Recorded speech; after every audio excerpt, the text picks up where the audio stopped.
তো গতকাল সকাল থেকেই ভালোই নিম্নচাপের বৃষ্টি পড়ছিল, আর এদিকে তার আগের দিন রাত্রেবেলা ভিজতে ভিজতে বাড়িতে ফিরে ভালোই জ্বর বাঁধিয়ে বসেছি। মুখে কোনো রুচিবোধ নেই। ফ্রিজটা খুলে দেখি যে কয়েকটা মাছ পড়ে আছে ফ্রিজে। তাই ভাবলাম যে ঝাল ঝাল করে মাছটাই রান্না করা যাক, যদি মুখে ভালো লাগে। ব্যাস, যেমন ভাবা তেমন কাজ। প্রথমেই আমি মাছগুলোকে ভালো করে নুন হলুদ দিয়ে মাখিয়ে নিলাম, আর মাছের মাথাগুলোকে আগে তেলে ভেজে নিয়েছি। এদিকে পেঁয়াজটা ভালো করে কুচিয়ে রেখে দিয়েছি, আর টমেটোটাকে কাঁচা লঙ্কার সাথে বেটে একটা পেস্ট মতো করে নিয়েছি। যতটা পরিমাণে ঝাল খেতে ভালো লাগে ততটা পরিমাণেই কাঁচা লঙ্কা দেবেন। আমি বেশি দিইনি, একটু হালকা ঝালের জন্যই।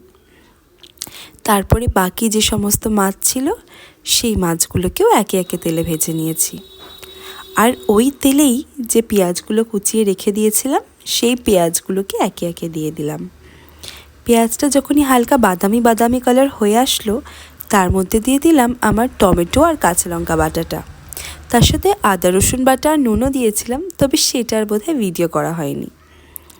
তারপরে একটু দিয়ে দিলাম জিরে ধনে গুঁড়ো, আর একটু ফ্রিজে দই ছিল, দইটাকেও দিয়ে দিয়েছি। ভালো করে মশলাটা যখন একটু ফুটে ফুটে এসেছে, তার মধ্যে পরিমাণ মতো জল দিয়ে দিয়েছি। একটু ঝোল ঝোল হয়ে আসতেই সমস্ত মাছগুলোকে একে একে দিয়ে দিলাম।